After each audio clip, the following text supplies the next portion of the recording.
Hello friends, તો tripod માટે અને ગરમી શરૂ થઈ ગઈ છે તો તમે ઓઢણી અને ટી શર્ટ કેવી રીતે બાંધી શકો અને મોઢા પર તેનો આઈડિયા શેર કરીશ. તો ટ્રાયપોડ જ્યાં આપણે ફોન ટેકવતા હોય છે તે જગ્યાએ જે રબર આપેલું હોય છે તે તૂટી જતું હોય છે. તો અને તૂટી જાય તો આપણે તે વેસ્ટ તૂટી જાય છે એટલે તે વેસ્ટ થઈ જતું હોય છે. તો આપણે આ રીતે જો ખાલી થઈ ગયેલી પેનની રિફિલ હોય તેનું માપ લઈ લેવાનું, જે રીતે વિડીયોમાં તમને બતાવું છું તે રીતે માપ લઈ અને તેને કટ કરી લેવાનું.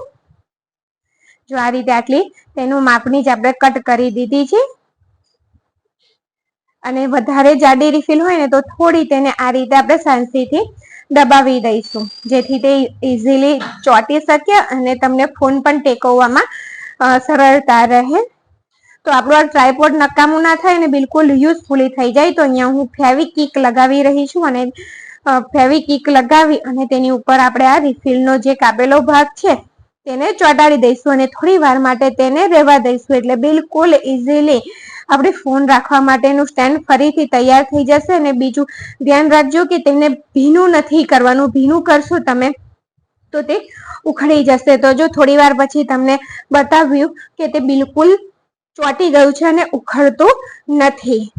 તો બીજો આઈડિયા આપણો એ છે કે જો આ રીતે આપણે તાપમાં બહાર જવાનું તો થતું જ હોય અને સ્કૂટી લઈને જઈએ તો આ રીતે મોઢું આપણે કવર કરતા હોઈએ છીએ. તો ઓઢણીને આ રીતે બાંધી અને એક છેડાએ ગાંઠ લગાવી દેવાની અને તેનો જે બીજો છેડો છે એક છેડાએ ગાંઠ લગાવી અને બીજો જે છેડો ખુલ્લો છે તે સાઈડથી આપણે મોઢે તેને બાંધી દેવાની છે. તો જો આ બીજો છેડો મેં લઈ લીધો અને તેને આપણે આ રીતે મોઢે બાંધી દઈશું. આ રીતે તમે ઓઢણી બાંધી અને નીકળશો તો ઓઢણી બિલકુલ મોઢા પરથી ખસશે નહીં અને એકદમ સરસ રીતે બંધાયેલી રહેશે. તો જો પાછળ આ રીતે આપણે ગાંઠ લગાવી દેવાની.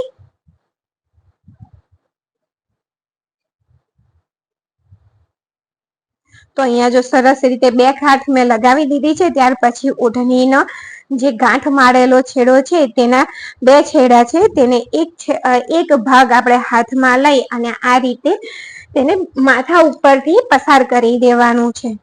જો વિડીયોમાં બતાવું છું તમને.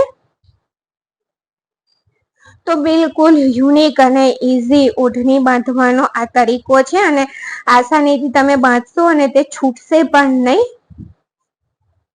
અને દેખાવમાં પણ તે સારી દેખાશે. તો આ રીતે આપણે તેને સરખી કરી લેવાની.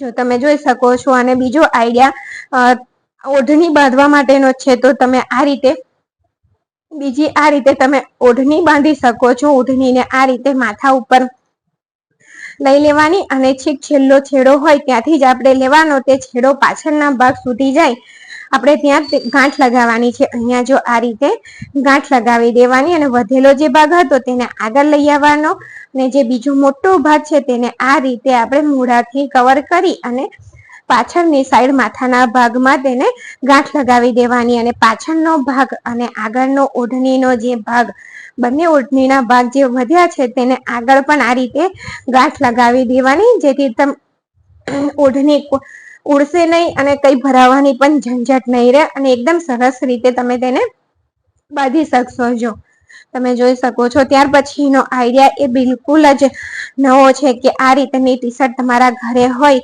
પણ ટી શર્ટ લેતી વખતે તમારે ધ્યાન રાખવાનું મોઢે બાંધતી વખતે કે તે સ્ટ્રેચેબલ અને પાતળા કાપડની હોવી જોઈએ. જો જાડા કાપડની હશે તો તમને ગુંગળામણ થશે અને બાંધતી વખતે ટી શર્ટનો જે નાનો ભાગ છે ખુલ્લો એને બહારની સાઈડ રાખવાનો અને જે મોટો ભાગ છે એને આપણે નાકની સાઈડથી બાંધી અને પાછળ ગાંઠ લગાવી દેવાની. આ રીતે પાછળ લઈ જઈ અને ગાંઠ લગાવી દેવાની. જો આ રીતે ધ્યાન રાખવાનું કે ટી શર્ટ તમારે પાતળી અને સ્ટ્રેચેબલ હોય તેવી જ લેવાની છે. અને ટી શર્ટનો જ્યાં નીચેનો ભાગ છે હવે આપણે તેને ઉપર માથા ઉપર આસાનીથી છરકાઈ દેવાનું છે. આસાનીથી એટલે કે ધીરે રહીને. તો જે રીતે વિડીયોમાં તમને બતાવું છું તે રીતે તમે બાંધી શકો છો ટી શર્ટથી પણ. જો તમને ઓઢણી વધારે મોટી લાગતી હોય, તમારે તે રીતે ના બાંધવું હોય, તો આ રીતે ટી શર્ટ થી પણ તમે બાંધી શકો છો. ઘણી વાર આપણે પેલું બહાર મળતું રેડીમેડ નથી મોઢે પહેરતા, એના ઘરમાં જ રહીને જે ટી શર્ટ હોય ને તેનો બિલકુલ યુઝફુલી ઉપયોગ થઈ જશે. તો આ આઈડિયા તમને ઉનાળાની ગરમી માટે અને ટ્રાયપોડના કેવા લાગ્યા એ જરૂરથી જણાવજો.